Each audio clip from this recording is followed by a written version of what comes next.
We're back. We're back. It's been what, a few months? Yeah. We planned this yesterday. Literally. I haven't Less than 24 hours.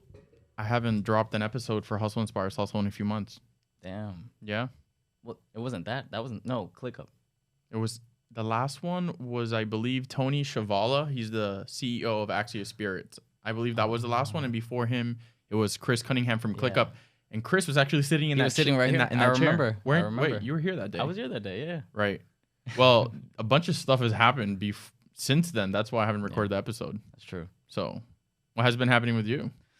Man, oh man, evolution is the word. Yeah. Yeah, man. Growing in just awareness, business, solidifying, who I am, my purpose, my mission. I think because what happens is you start working on a bunch of things, right? Like first you go from a place where you're trying to find yourself, you're trying to find anything. Then you find something and you start working at it and you're working at it and it's exciting and motivating. But then you get to this place that I've come to learn through my accountability coach, the valley of despair that a lot of entrepreneurs get to, which is where you go from what's called an uninformed, excuse me if I remember correctly, uninformed action of something of the sort, and basically what it means, acting on something without knowing how everything fully works. Correct. So you're going full force. Exactly. Okay. It's like a blind ambition, right? Which is really the catalyst. Is what you need to be able to sometimes take those first steps into something that you haven't already done. Right. But then you reach this point of the valley of despair, and the valley of despair doesn't necessarily mean no success. It means you're at a point where you've learned enough to know the valley of despair. The valley of despair. Like you're in a valley. Correct. Not the value. Okay, the valley. Yes, the valley. Excuse me. Right. No, it's fine. It's fine. So when you get there, you get to this place where you're not able to really make sense of things. And that's the point when a lot of entrepreneurs or individuals, for that matter, doing whatever they're doing, that's when they usually give up. And they say, I've lost too much. It's not worth to lose anymore. I don't know enough now. I thought I knew, but now with what I know, it's not what I thought it was. It's that turning point. And whoever can get past that place is when you start to really now get into and then you get into informed left you again action, something of the sort. But it goes from uninformed to informed, basically. And now you're at a place where you're more informed about what you're actually working towards. Right. You're aware of what's required. You know this, it's going to cost this much, it's going to take this much time. But then once you get past that, then you get into the state of success, what they call is true success. You are succeeding in what you're doing. You're informed about what you're doing. Yeah, you've passed the filters that weed out people that aren't cut out for doing it. And now you're entering, you're in the playoffs, probably, right? Correct. And now you're at the place where you're doing it right. And now you get it. And so you know now what to expect. You know what to do. By next, not to get over leveraged. Yeah, right. Done. And I feel that I'm now getting past that valley of despair, because now I'm starting to have a lot more educated actions. You know what I mean? I'm not just, maybe this, who knows? Let's try it. It's more like, no. We're going there. I'm pushing that button. I'm pulling that lever. That's all I need. It's going to cost this much money, and I can expect this by a month from now to already be here. It's systems, processes, organization. Yeah. Calculated. Instead of just running around doing a bunch of shit. Right. Yeah. Same with sticks. Sticks. You start with which that. Which is fine. Right. I think we still do that to an extent. Yeah. Just to give everybody context, you run a marketing company. I run a marketing company. We're both digital marketers. That's how we make money. Correct. You may see us doing a bunch of other shit, but we make money making money for people online. That's the cash flow. Yeah. That's why I haven't released an episode in 2 months, despite the fact there was a bunch of upset people that wanted to hear it, because we've garnered a great following over the last 3 years. But a lot of great things have happened for you. Yeah. You were just talking about that. You've been able to evolve. I just recently dropped a podcast in Spanish in partnership with More Play Academy. That's true. So that's been really cool. Been interviewing stars in the Spanish world. Yeah. And the agency has been growing a lot, and my personal brand as a whole. You too, your personal brand, your agency. I thought it was really cool for us to just jump on here today and talk about, what we do, right? Yeah. And for people to really understand what they could learn from what I'm doing specifically, and you're perfect for that because we help each other out on a daily basis. Marketing online is one of the greatest things that has happened to me. I mean, I get to you as well. Oh yeah. I remember the pandemic was crazy because the pandemic kicked our ass at first. It was crazy. We didn't know what we were going to do, but all of a sudden, probably a month or two in, everybody was real interested in digital marketing. Oh, yeah. It became a thing. Yeah. It was already a thing, but it became a thing where the people that didn't believe in it before said, we got to get on this train. Exactly. And it's been explosive ever since. Yeah, it's funny how circumstance can determine possibilities. Right. Because a lot of times I think we get carried away with thinking, it's like the whole thing, everything happens at the right time. Yeah, there's the idea of destiny and fate, but like sometimes it's like if it's raining outside, then you're probably going to sell more umbrellas than when it's not raining. Right. But doesn't mean that selling umbrellas is right or wrong, right? But if you're in a Right. place that never rains, then most likely you're not going to sell many umbrellas, right? You just start Maybe to if determine. it's fucking hot as Oh, true, right? Then you actually perfect, right? So the irony with marketing, right, in that sense, is you can literally reformat something to give it a completely different value. You're absolutely right. copywriting, man. Yeah, for real. But it's true. Marketing hooks. Yeah, like you have to find a way. How do you sell an ice cube to an Eskimo? Well, it's not just that it's an ice It's cube. a Louis Vuitton ice You cube have tons Supreme of ice, collab. but it's in the shape of a swan. Like when are you gonna hold a swan type of ice cube? I mean, and I think it was blessed by some shaman. You know what I mean? Yeah, Like it's yeah. insane. But to your point with because of all of a sudden we became more relevant because our clients realized, well, I can't do any of the physical things I was doing now. I have to rely on digital. And then that was a turning point because all of a sudden people realized, holy crap, this digital stuff really works. And I think that's just what gave us our huge leap up because it was like, there you go. Now, Right. Yeah. I remember when we were sitting, like we were in your house, like a little bit before pandemic, and I was planning out a lot of the things that I'm doing right now. Yep. Right. I was like, yeah. Kev, I'm gonna do this. I'm gonna do that. Yeah. I invested in a magazine called Contrast Magazine. A lot of people in this community don't know about that, but it's a big publication in the United States and South America. That was part of the plan. Everything I'm doing in entertainment marketing wise is part of the plan, and that's something that I was just tweeting today. Right. I think we post a lot of cool stuff on Instagram, TikTok, but Twitter's a really good place where you could just kind of like let your thoughts run and like talk to people, have nice conversations within threads. And I was just thinking about it, like how many people actually write their goals down, like on paper, on a notebook? And let's say like this year's goals, this quarter's goals, next year's goals, the year after that. And once I get those goals, then what, right? And you were talking, I think you were talking to me about something like that yesterday. You were saying how you spoke to somebody that told you, I'm going to summarize it roughly, and you could get more into it. But you basically told me in January, write basically a note to myself in January saying thank you for everything I got this year before getting it. Right.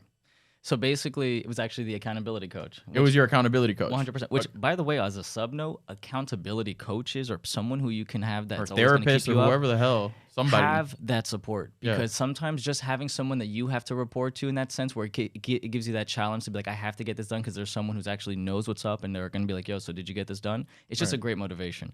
But yeah, so that person basically was saying, to basically write your goals for the new year, you want to write as if you've already experienced it. So the idea is you create like a journal entry. Well, actually, I'm sorry. There's two things. The accountability coach set us up for the year doing something similar to this, but then there was something about the new moon and how to manifest things that you should do this as if it was like a diary letter. So similar concepts, two different intentions with it, but a same result. The point is you write yourself a letter that's as if you are talking to yourself in a diary in the future. So imagine it's January 1st, 2023. Right now it's the end of June or about to be July 1st, 2022, right today. But imagine it, I'm going to write January 1st, 2023. I'm so grateful for this accomplishment, for having made it to here. So you're writing as if it's in the future. As if it's exactly. As if I'm writing as if you're it's being in the your past, future self. but I'm writing it in the future. My future, exactly. So it's a really kind of play on like space time. But I'm telling you, there's something to it because I did this with my accountability coach in December of 2021 for 2022. I said, these are my financial goals. This is how much money I want to make. And you did everything like in 3 months. Yeah. I mean, like it got to the point where it was like, I already got there. And I remember talking to the coach and they said, wonderful. So now let's restructure that message to yourself. So now it's meeting this new goal. And I got to tell you, man, there's something to it. I mean, it doesn't matter what you believe. It's not about a religion or ideology. There's the fact that you hold yourself to a level because you've written it and now there's a motivation for it. So you're going to act more on it. So inevitably, you're going to be able to manifest. Exactly. Yeah, it is now written. It is now and if written. you act on what you write and wish for, then it happens. And then there's that funny, magical force of life, that law of attraction, that thing that just starts to take hold where by making the actions happen, there's that thing they say that luck is when preparation meets opportunity. Luck is when hard work meets opportunity. Correct. Yeah. People say it different ways, but it blows my mind every time when I hear it. Because what you end up learning is that life is full of opportunities, but you may not actually be ready for that. So you might have gotten the director to this feature film that you met at whatever hotel or elevator, and they're talking to you, and you're not an actor, you're not trying to pursue anything, and at that moment could have been your breakout chance or whatever if that was for you, but you weren't prepared for that, you weren't meant for that, it just happened to be an encounter. But to someone who's pursuing life as their career and they're pushing hard and they happen to get in this elevator with that person and they've been waiting for the chance of a lifetime and they were ready, they're going to act on it, and everyone's going to say they were lucky. But in reality, life is full of They opportunities. had been preparing their whole life for that moment, and it just Correct. happened. It wasn't luck. It's just Correct. maybe Yeah. it's a little bit of luck, a little bit of hard work, a little bit of a good attitude. Yeah, it's just be ready so that whenever anything happens that could even remotely be that next step, you're going to be ready. You're going to make that jump. I was listening to I always listen to Andy Frisella's podcast. Man. Both of his podcasts. If you haven't listened to the Hustle Inspires Hustle episode, Andy Frisella, check it out. It's our first episode ever here on this podcast. He was talking about the other day about people that like get jealous or feel uncomfortable when they see other people's success. And it was interesting because he was talking about how if let's say you go to somebody's house and they have a beautiful house, huge house, everything you've ever wanted, and then you feel like upset about it because you don't have it, like you're telling your subconscious that you don't like that. So you're kind of like pushing that away. Yeah. You're hating, but you know what I'm saying? Yeah. And, I think it's happened to everybody at one point. Before you mature, you see shit and it makes you uncomfortable. Like, damn, I want to have that. What the fuck? You know what I mean? Like, or at least me. Maybe I know some form of me maybe has been like that in the past. But then I matured and grew, and I learned to understand that that's inspiration. Like, hey, if she's living like that, if he's living like that, damn, I could do that. Like, good for him. You know what I'm saying? Like, Totally. some people are okay with continuing to be like that, though, and then you see that they don't evolve, right? And then you see people that feel good for your accomplishments or feel good for the things that you're doing. You usually see those people growing with you as well. So that it's very mindful. Yeah. It's very important to be mindful of that when choosing how to think, choosing what to listen to, who to read from, and who to surround yourself with. I totally agree, and it's crazy. I just saw this quote today on this like Stoic quotes like Instagram profile that just puts out wise quotes from, I guess, people from the past. And it says something paraphrasing along the lines of anything that doesn't give you energy or takes anything from you, and takes anything physical, emotional, or spiritual from you, like avoid it like it was a toxin, like it was a poison. Right. And I think that's a big thing, is that the idea with success is that we want to always aspire to do better. But when others aren't in a place where they're also in that mindset or have an understanding that this is a marathon, right? Taking that like Nipsey Hussle kind of point of view. We're not racing each other, actually. We're all just a bunch of beings on this rock trying to figure out life's purpose to us individually. Some people pursue something that makes them money. Some things that they pursue just gives them peace and fulfillment living in the forest. But the reality is we're just trying to find... All those are fine, by the way. Of course. There's no right or wrong answer, ironically, right? The journey is the purpose, right? Just go after it and then do what makes your life fulfilled. But whenever you can't express that to people, it hurts, because we want people to be happy for us. We want to know that, everyone wants our success. And it's not even that the person doesn't want you to succeed, but it's that they may be having their own struggle, their own insecurity, their own issues, that they haven't reached that point of realizing, you know what, their success is my success because it means I can see what's possible. So therefore now I have something I can aspire to. Yeah. Different mindset. When you're frustrated, when you're thinking with resentment, and when you've been rejected by whoever, whenever, and you're like that's sticking with you, it's hard to get rid of that funk, you know. But once you do, then you start seeing, and maybe you just start falling into different circles of people who don't feel that way, and maybe they're not necessarily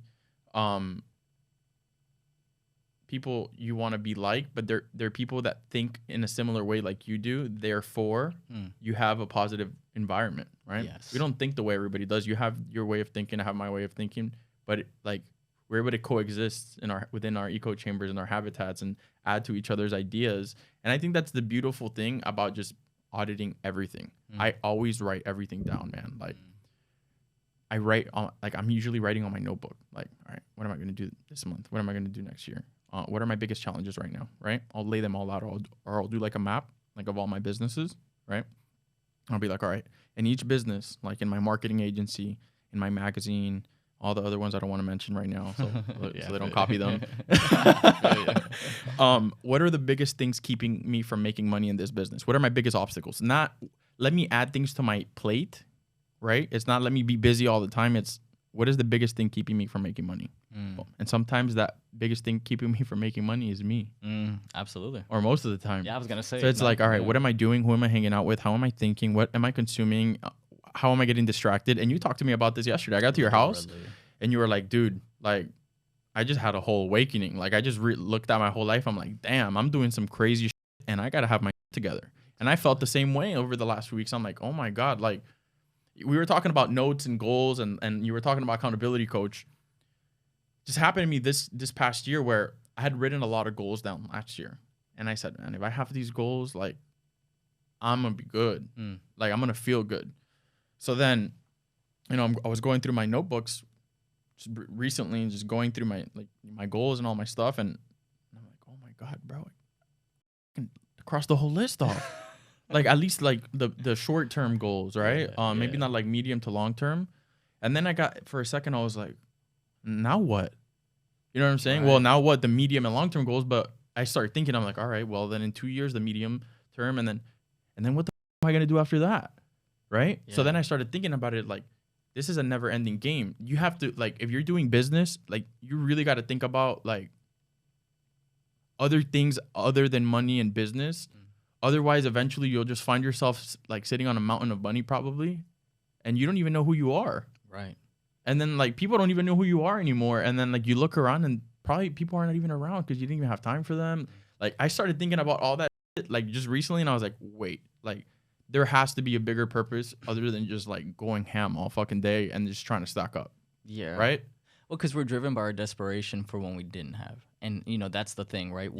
We're pushed by our desires. We're driven by those things that are innate to us as human beings, right? We need to survive. We want to feel good. We want to feel fine. First, we settle for little things, but then we see we can do more and have more of those things that we thought we couldn't have. And then we get to those things, right? And then you're in the VIP section and you're like, oh, wow, I remember I used to look at this thing like this was like another level of life. And now I'm just here and it's another table in the same space. We just happen to have our own little area, right? Which is cool. But then you're like, okay, no, but what if like I could own this whole building, you know? And you go into these kind of expansive views of life. And honestly, man, it's just there's this thing that I had one day with an Uber driver that it was super early in the morning. I even wrote an Instagram post. I wrote about this story where the Uber driver, it's just one of those that really wanted to talk. And it was like 6 in the morning. I was so tired. And the Uber driver's like, yeah, so Miami-ass Uber driver wanted to tell you a bunch of shit. I'm sitting here like, bro, I'm about to die right now. But like, go ahead, please, ask away. And he was like, oh, you know, I like to ask everyone this question. So what is the meaning of life? And I'm like, are you serious right now? At 6 in the morning on the way to a flight? Like, woo. And I remember just stopped and I sat there. And the only thing that made sense was the meaning of life is to do what makes life worth living to you. And even he and I, it's funny, both of us kind of stopped and were like, and he's like driving quiet. And you're like, I'm like, how did that come out of my mouth? Wow. But you know what's so funny? I don't take it as like, oh, I had this innate wisdom. I feel like in that moment, my mind was so... You were a channel for him to learn that at that moment, and you didn't even know that you were ready to answer that probably. Right. And mind you, I know for a fact I'm not the first person to have said those words for that kind of a question. Yeah, bro, stop flexing. I'm not flexing nothing. Dog. I don't claim any ownership to this. I'm sure it's like trademark somewhere probably. But the point, though, is that was the only thing that made sense. And I have to be honest with you, I go back to that a lot because it made something click in my head. What makes life worth living to me? What makes life worth living to me is like I live in a constant state of as much joy as possible.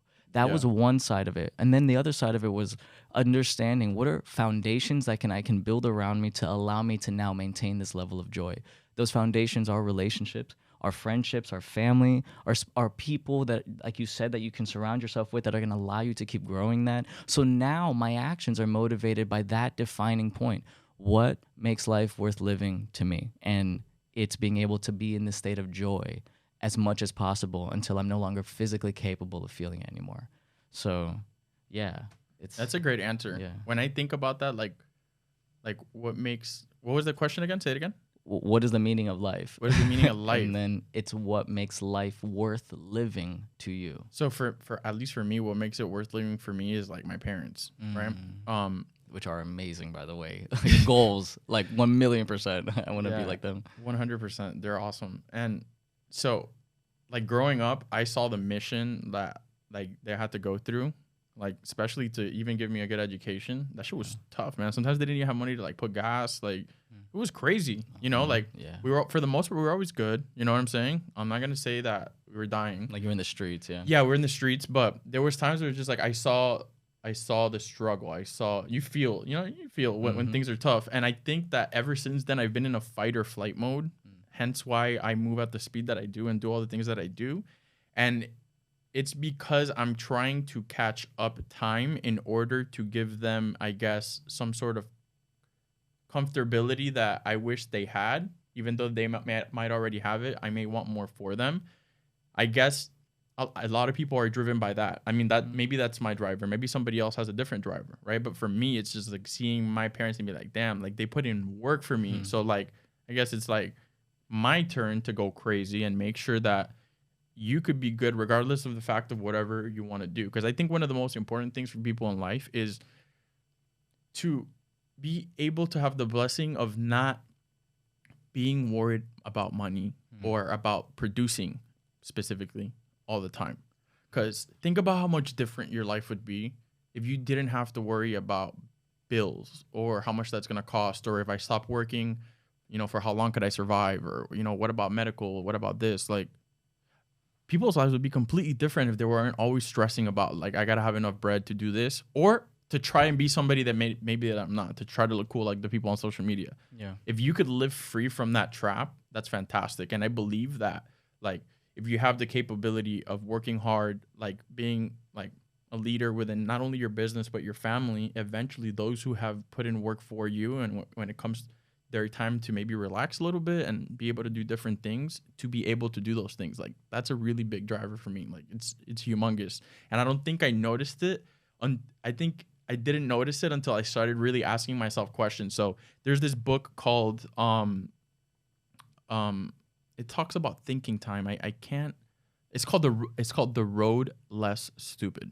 Oh, you put me on this. Yeah, I listened to this book. The Road Less Stupid. I know exactly what you're putting. Yeah, and it basically lets you audit yourself, ask yourself questions about yourself, about your business. And until I started like answering a lot of these questions during that book, I'm like, oh damn, I'm really starting to understand myself a lot better. When I was going to Turkey a few months ago, I literally started answering all those questions in my notebook while I was on the plane.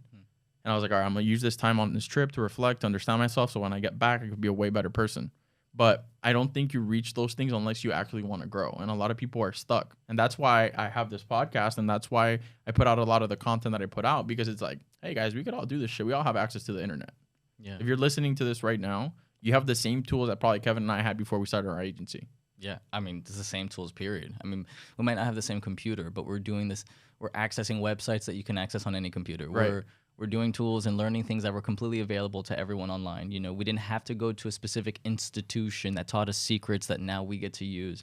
And actually, most of the stuff that we learn is just from practice, like just figuring things out, trying new things, and just going out there. So that's another thing, too, to remember. There's no secret here. You know what I mean? It's literally like we live in an age where we have access to everything. I mean, the internet is revolutionary if you truly understood how to use it.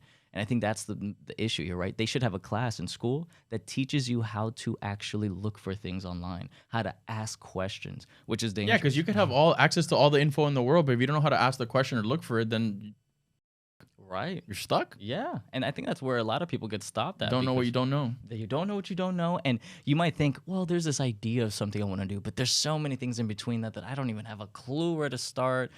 And it's overwhelming to think about it. You know what? Forget it. I'm going to put on my show and just chill and just kind of forget I even had an idea.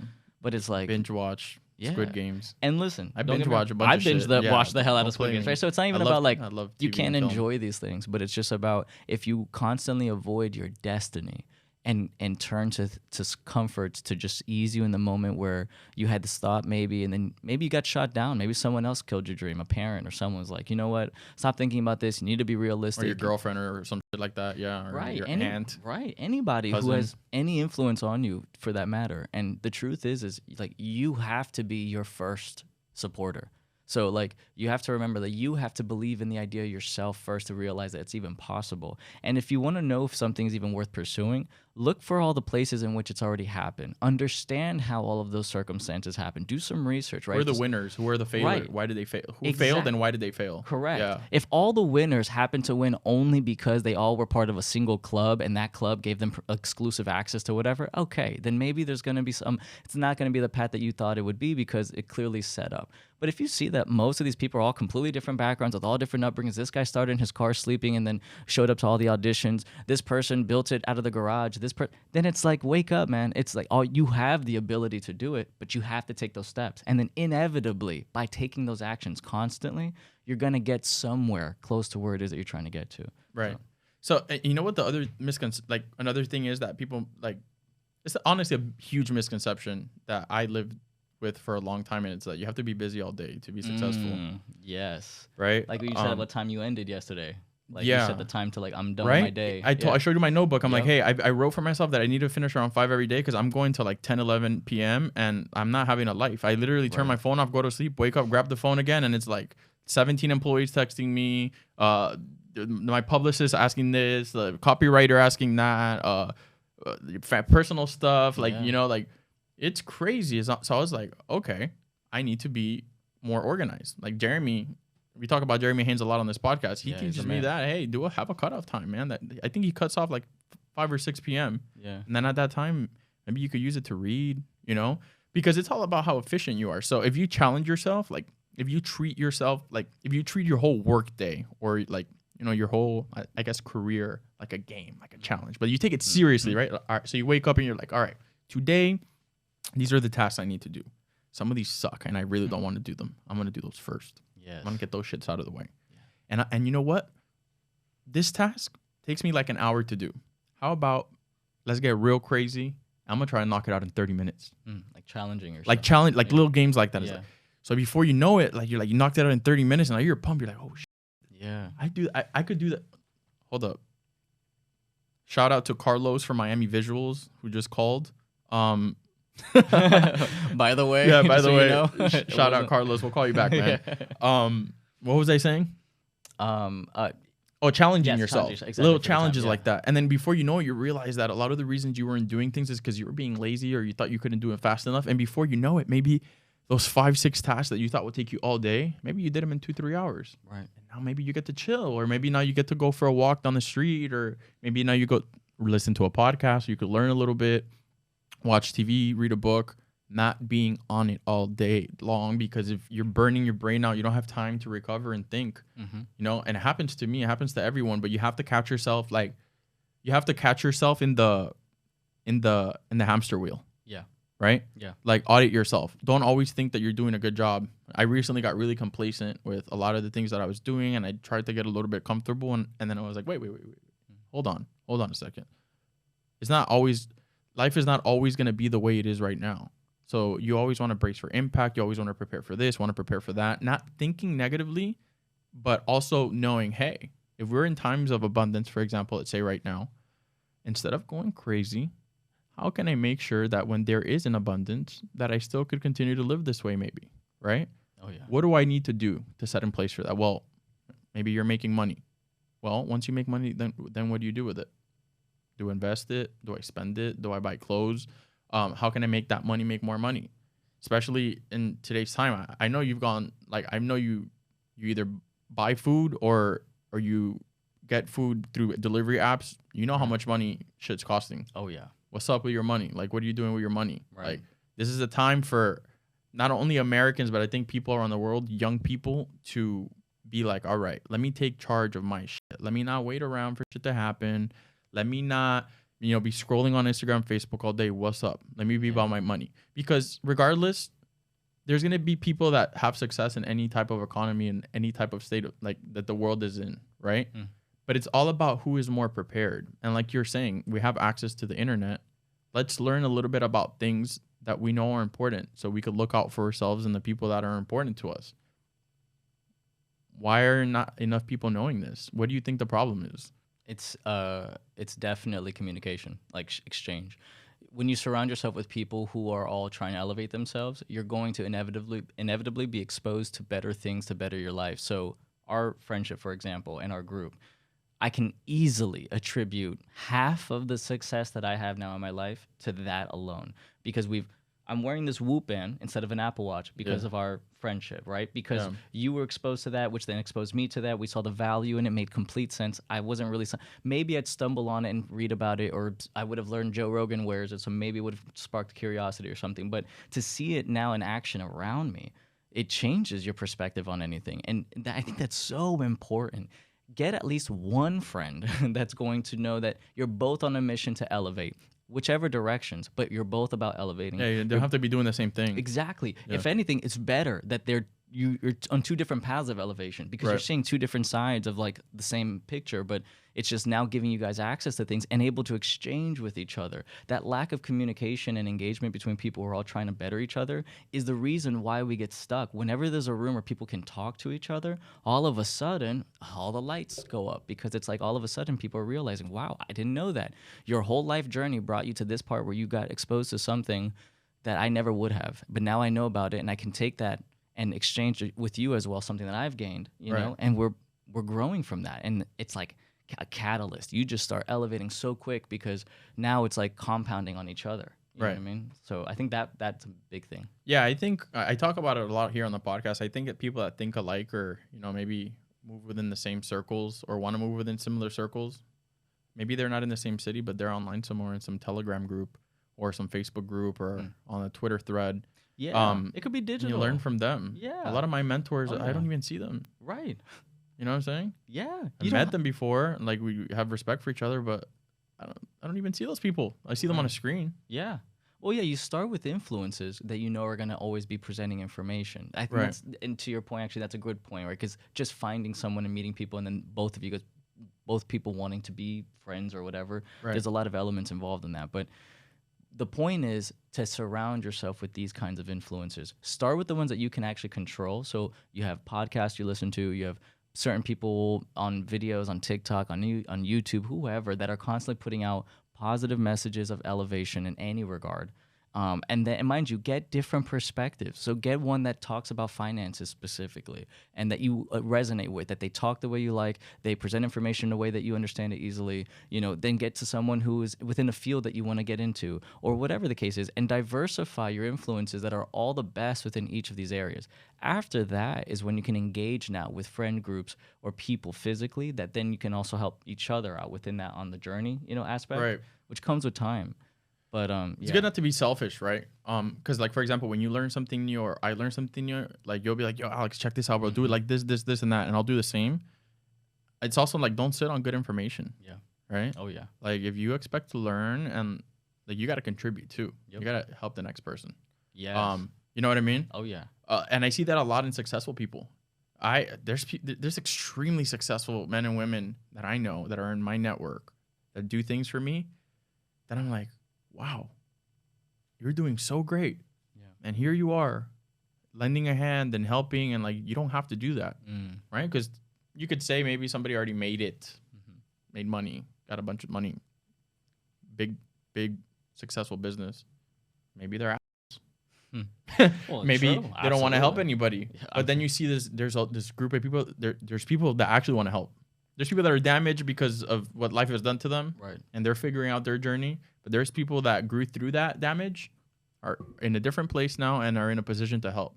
And I think that's like what I want to strive to be like. You know, I want to be able to overcome whatever limits me.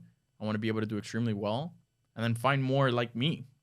What's up? What are we gonna do? How are we gonna help? And I think this is what this whole thing is about. Correct. Right? Literally what it's about. The people that we've had on this podcast are incredible, and they've dropped some incredible lessons here. And I said, for me, the podcast is a learning experience. I'm not trying to become the top podcaster in the world by any means necessary, right? It's not really what I'm trying to do. But when I sit here and I talk to you, or I talk to a Grant Cardone, or Andy Frisella, like Neil Patel, like big people in the space like that, it's like, I'm learning, man. And these people like that are watching, listening, are learning with me. What an incredible way of doing it, but you got to want it.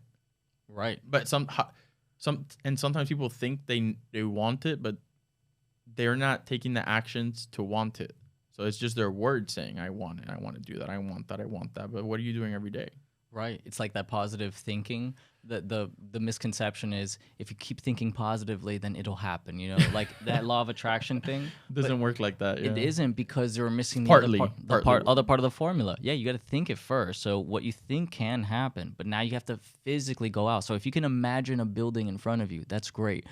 But you got to go get those bricks, right? And you got to lay them down. You got to put the concrete, and then you got to actually build it. But it's because you had a thought of it, and you were confident, ambitious enough to even pursue that thought, and then to find the bricks, and then to put the concrete down, and then the house is built, and you're like, voila, thus I have manifested this, you know. But it's not magic. It's pretty straightforward. So yeah, action is the most important part of the whole equation. That's like 75% of it. Yeah, I think the law of attraction has gotten a bad reputation in some way Right. because people think that if you just wish for something long enough or you meditate for something long enough, it's going to happen. Right, exactly. And that's part of it because you're manifesting, you're thinking, you're creating, Right. your mind is building it out. So you're thinking of all the possible ways, ideas, if this, then that. Then it starts materializing because it's like, wait, I'm going in different directions, right? Asking all these different questions, which are kind of forming this structure more or less. And it might be rough around the edges. But if I keep polishing it, eventually it's going to be a nice stone. It's going to be a nice gem. And ultimately, that's what it's about. Correct. I think if you want to think of it as like a super simple formula, thought plus action equals inevitable occurrence. Nice. So, and again, that word. Did you steal that from somebody inevitable. again? Actually, that one just came out. I'm telling you, you're lying. trademarking that right now. Yeah, okay? he has an AirPod on and he has somebody in the other room feeding him like copyright good lines. 2022. All rights reserved under Kevin. No, but it's as simple as that. It's thought plus action equals inevitable occurrence. And I say occurrence because I don't want to give the misconception that the guarantee, the inevitability is exactly what you imagine. I think it starts with how clear your thought is one thing. How you execute it is how is going to determine how it ends up. But something is going to happen if you do that action with that thought process, right? Something is going to occur. So the thought that it'll never happen or it can't happen, those self-doubting thoughts that are the worst thing you could ever do to yourself, that's where you fail. That is the wrong, no, absolutely do not enter mode of how this works. You can't think it's not possible. Once you think it's possible, and then you know that it's possible by the fact that if I just do this, something's going to happen, that's it. Set your flame and get at it. And just know it's going to happen one way or another. And to your point, it could be rough around the edges. It could be the first version. And then you build off of that version now because now you've learned from it. And now you get to improve on it. But now it's happening. And then at some point, you're there standing next to your perfect creation and saying, yeah. And people are saying, you're so lucky. Oh, you're so lucky. Oh, I can't believe. Of course you did. I always believed in you. But the truth is, you just played out the formula, right? And I actually want to make one more point too. You were talking about how making like your daily task like a game. I think that's such a powerful point. Gamifying life, I truly believe, is the secret sauce for you to be able to then really embody all these things we're talking about.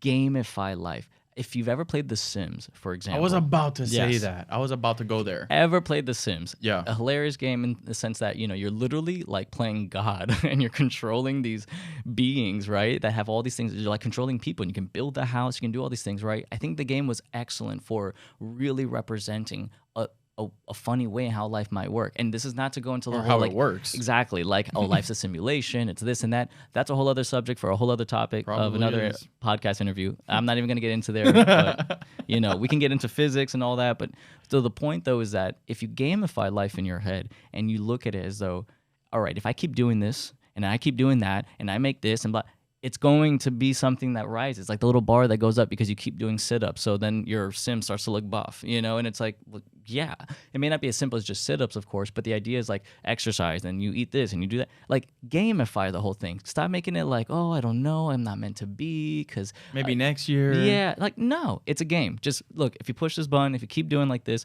things just start to happen. And then once you start witnessing it, that's when you were like, oh my God, it's like witnessing a miracle. You're like, it is happening. Wow, my body is shaping up. Oh my God, I got that interview. Oh, that's why Andy did the 75 hard challenge, Andy Frisella. I think that's one of the reasons why he did it. Because it's like, I'm all not right. familiar with that challenge. So I haven't done the challenge. Okay. I'm familiar with it. Don't know every last detail of it, but I'll give Sure. you something like a general breakdown. During 75 days, you have to follow a regimen. You have to work out twice a day, once indoors, once outdoors. You have to read like 10 pages of a book. You can't eat sugars or alcohol. There's certain things about it. So it's like something for physical toughness and something for mental toughness. But when people go through the transformation, a lot of these people, their lives are completely changed forever. And they realize that it didn't have to take that long, and it wasn't that far-fetched. There's a whole book about it. There's I don't know how many hundreds, thousands, millions of hashtags with the program, but it makes you think. It makes you think. If you gamify the way you operate, treat yourself like an athlete. You are Michael Jordan of your life. You are LeBron James. Yes. Right? Exactly. Like, that's you. And you wake up tomorrow, and I'm Kevin Pimentel. Yep. And I'm gonna game up, and I'm going to be the best marketing agency CEO. I'm going to answer all my team's questions. I'm going to address all the issues in my business. I'm going to make sure my clients are happy. I'm going to take care of myself. I'm going to eat good. My supplements, my this, my that. For me, I do cryotherapy, all types of shit, go to the chiropractor, whatever it takes, and enjoy it. Right. And just have a good time. And then see 30 days from now, 60 days from now, what your life is like. And even if you don't have a resource, go outside, run around the block.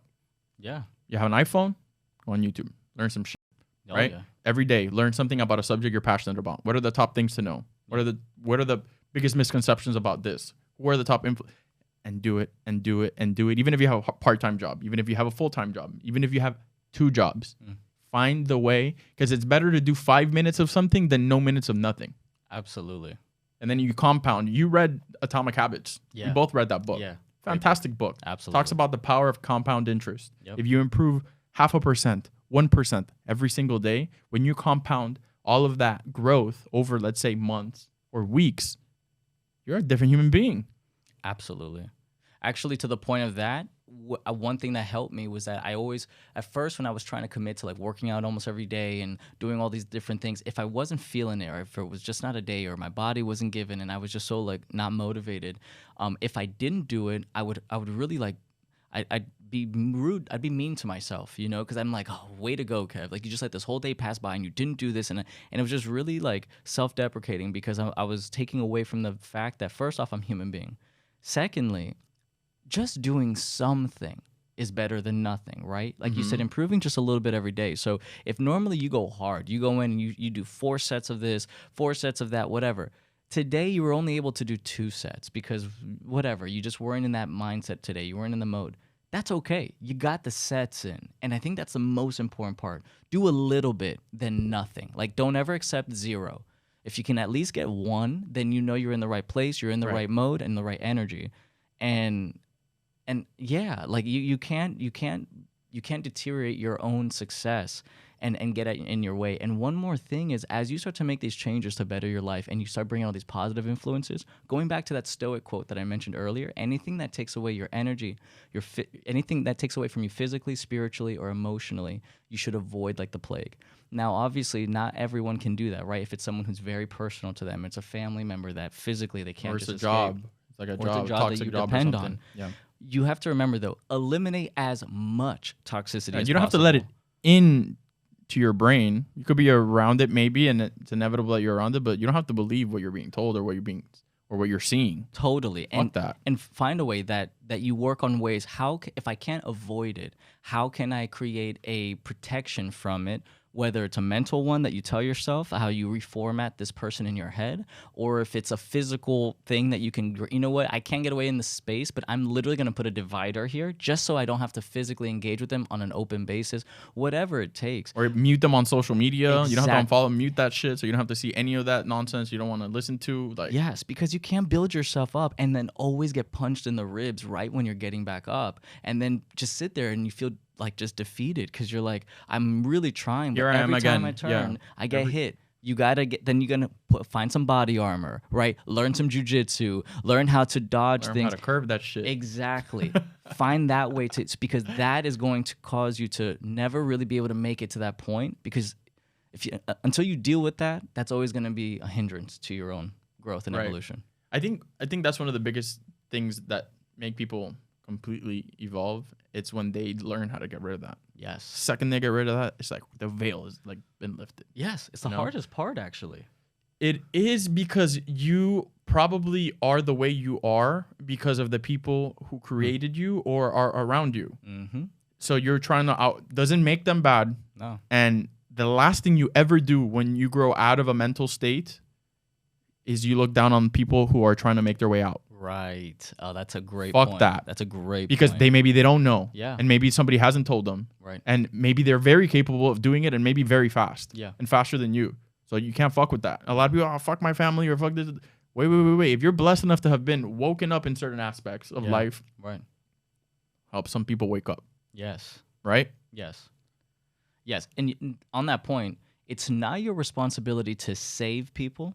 So don't get caught up in the savior mode. Right. Don't be a superhero. I've definitely been a there. hero. Are you kidding me? I can't tell you how many Lois Lanes I was like, I got you. Now you're like, nah, I'm good, love, go away. Now I'm pulling a Drake now, right? I'm on my comeback season. No. But I mean, I'm good, love, maybe later.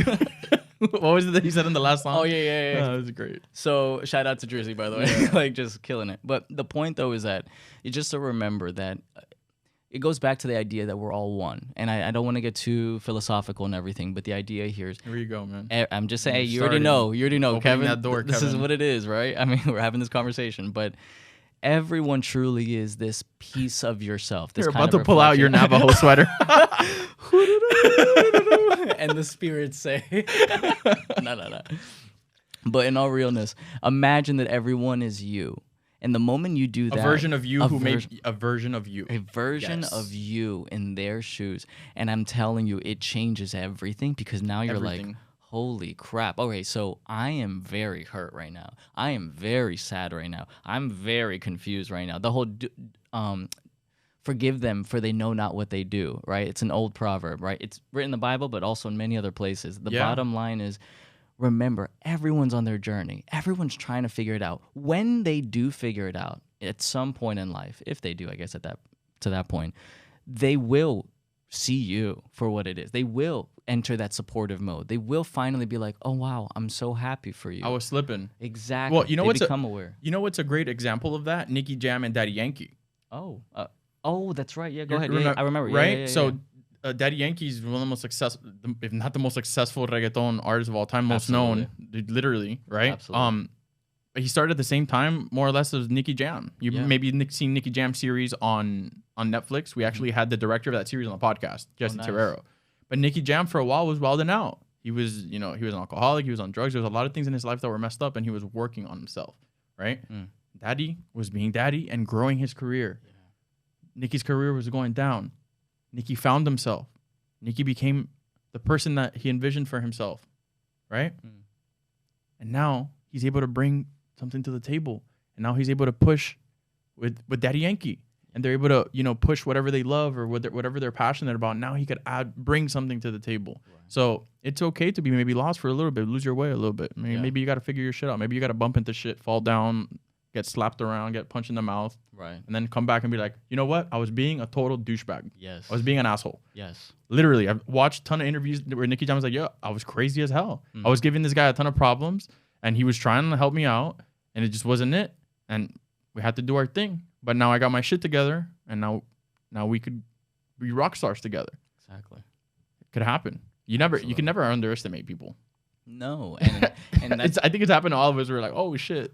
That person came up. Yeah. Oh my God. Like from the good gutter. for them. Absolutely. Yeah. And it just shows the capacity of the human race. Like we have to remember, like we have this idea that we've been just like it's been indoctrinated into us, that kind of cliche idea of life. Like you have to go to high school, and then when you graduate, you go immediately into college, and then immediately from college you get your job. And this is the cliche, right? This has been talked about so many times. Right. But what we learn now is, well, what if you're a tribe in the jungle? It's in their own system. And what if you're in a completely different sociological situation that doesn't have anything to do with the way that this country works, and it's different belief systems. Yeah. So what are the common denominators there? Well, you end up realizing, life is life, right? Whether you're on a boat in the ocean and that's all that matters to you, or you're pursuing your career to become a federal judge, and with the pride and honor of being able to, dictate what uphold the fight law, for justice, right? Yeah. For this country that you believe in. Like all of those are equally beautiful, but it just shows we're so infinitely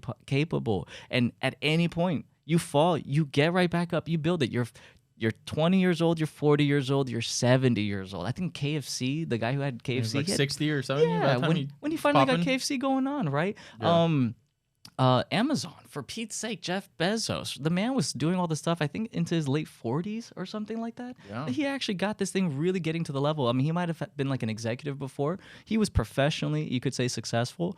But now, of course, he's like, king of the world, right? So it's like on that status of like, just like, wake up, y'all. Like, this is not a gamify this thing, all right? You just put enough energy and time into this stuff. It doesn't matter who you are. It doesn't matter. And listen, you could be a chef. Absolutely. You could be a sneaker designer. Absolutely. You could be a graphic designer. Absolutely. You could be the baddest motherfucking graphic designer there ever was. You know, everything, do it with pride. It's funny because there's this gentleman named Thomas Sowell. He is this intellectual. He's, in my opinion, I consider him a very brilliant person. He's written a lot of economic books. What's his name? Thomas Sowell, and Sowell spelled Sowell, I believe it is. This man has truly revolutionized the way that I see race theory and the political realm and what's happening between the parties. I mean, and he's been around, I think he was born in like 1945 or something of the sort. So he's come up at a time in which he's witnessed all of the changes between government and what's been done. He's argued like in court, actually with Joe Biden, ironically, back in like the 70s. There's like a video of him literally like debating him about, I think it was affirmative action or something of the sort, where they were forcing certain races to then be integrated within different places. And the reason why I bring up Thomas Sowell, though, is because he made this interesting point where I believe he was speaking at a primarily black school, and the kids were looking at him, and they were saying, like, one of them brought up that they wanted to be a fighter pilot. For the U.S. military, but he doesn't feel like it's worth it because, you know, the man's always trying to bring the black man down and whatever. And by the way, Thomas Sowell's black. I mean, like, born and raised in Harlem, from Harlem, New York. Yeah. Brilliant intellectual. And it's funny. He's like, oh, so I guess you haven't heard of the Tuskegee Airmen, who were one of the most elite fighter pilots that's ever flown in the U.S. military, who were an all-black fighter pilot squadron, who had, like, I think one of the highest numbers of kills within dogfights and everything. And they were huge. And like from a war that was at a time when you would feel that racism was probably really high. And it's not to say racism doesn't exist, but they asked him, all right, so what would you tell a young black person who's wanting to succeed? And his answer was simple. Get a skill set. Get really good at that skill set. Nobody can fuck and with you. Even the racists will hire you because it's true. And that's the thing that we see over and over. It's like, put them in their fucking place. 100%. Yeah. Like, let that be the challenge. Don't be brought down by the idea in your head that the system's against me. Man, fuck the system. You are the system. You bring that force. All of a sudden, if it's undeniable, I promise you, the leader of the KKK is going to say yes, but he's like really good and we're getting an amazing deal and it's making us more money. So like, forget it. I won't even look at him, but at least I'll get the job.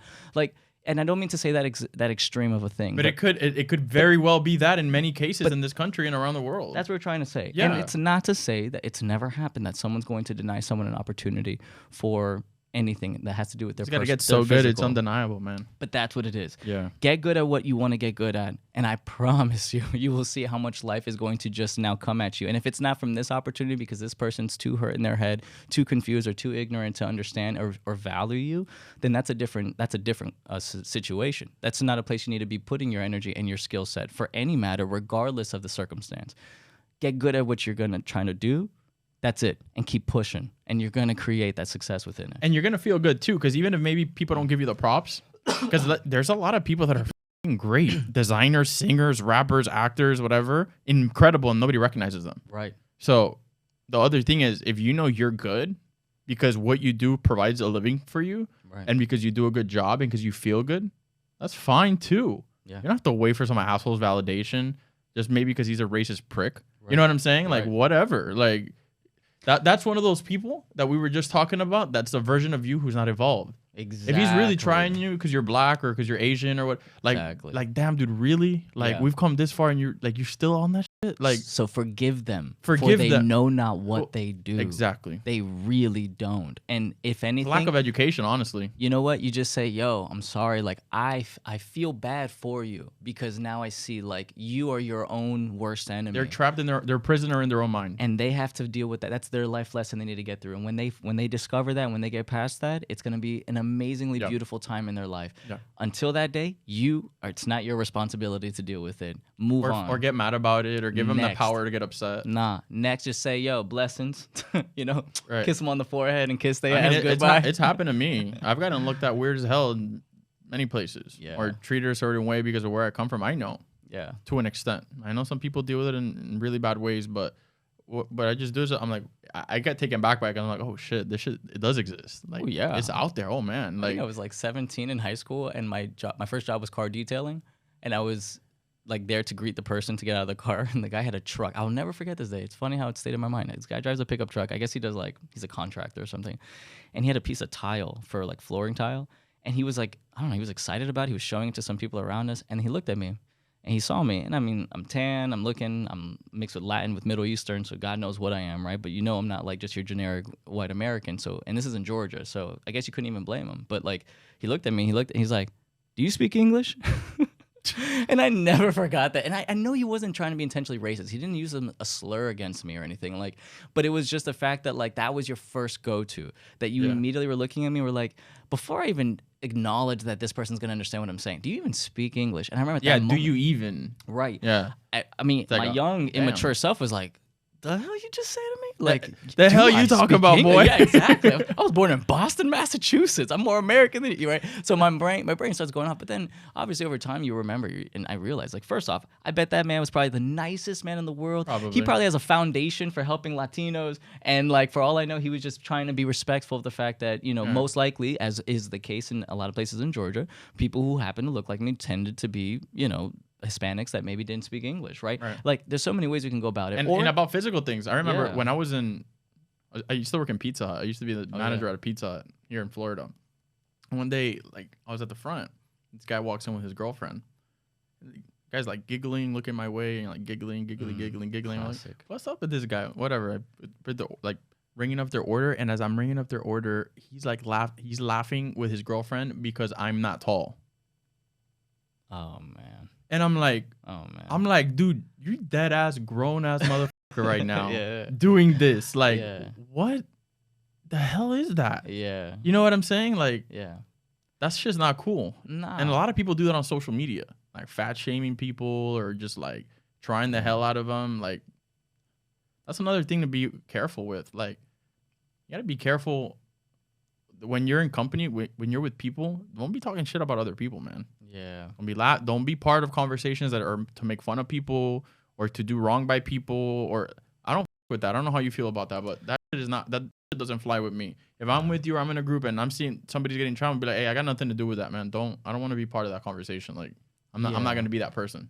Yeah, I think there's a lot of things. There's so many things you can go around that. And again, we're humans. We're not perfect, right? We've all cracked jokes. We've all had a point where we're all like teasing each other, but there is a limit, and there's a part where you start to There's realize. a thing teasing, and there's another thing offending. True, absolutely. Like, we tease each other all the time, we tell each other dumb shit, but it's not tough. It's just to make each other laugh or whatever. But it's not like when you see that you're actually trying to like offend somebody, like do damage to their person physically or emotionally. Like, that's the. Yeah, I agree. It's just the fact that when you get too carried away with this idea of how we're looking at other human beings, and we disregard the fact that, like, especially with what you're looking at and what it is that you have to say about it. Sometimes, and I've seen this, it's like when you're in high school and you're around a bunch of friends, and the whole thing is like that psychology of everyone's just trying to feel fulfilled and important within the group. Yeah. And then, and it's always about who can crack the funniest jokes, right? So whoever says the funniest thing gets the most laughs, gets the most attention. Shit, and it's just that natural kind of like primate psychology of us of just wanting to get the one that's like in the lead, and we get carried away a lot, and especially with our groups that we want to feel like we're important. And I think that it comes from an insecurity and power complex, because we are trying to bestow this impression that this thing is lesser than, or something that's obviously not good, because clearly I'm good, right? Because that's why I'm making fun of this thing, right? Because if I was in a lesser place, that probably wouldn't be the case, right? You don't look at Beyonce and say, she dances so well. You know what I'm saying? Like, you're not looking up and then, right? So it's always that impression, but I think it goes back to the whole thing. Look at everyone as if they are yourself. So when you're insulting someone, you're insulting yourself, because that could be you. And what you're saying, right? They're saying like they were making fun of your height, for example.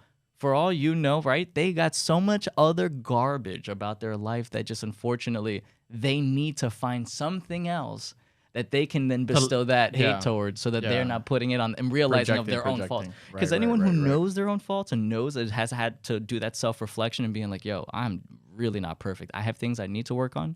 And we always do. All of us do. But it's that when you get to that point, you lose this need to have to like then find someone and pick at them. If anything, now you're feeling more for them. You're like, now you see them. Yes. I see you. You're now. like, man, look, they're trying. You know what I mean? They may not be looking right on the dance floor, but they're having a great time. They're one of the only ones dancing. Shit, like, why aren't you out there dancing? Don't clown them. I know. And don't get me wrong. I've been there where I'm laughing, and then I'm like, we dance like idiots at parties. You catch us in a VIP out here in Miami looking like fools. Listen, I just want to disclaimer. I want to apologize to anybody who's ever seen my ass dancing. Oh my God. So Kev Alejandro, that's my alter ego. He has an alter ego. I'm so sorry. When we go out to parties, but I'm not sorry. Kevin does things.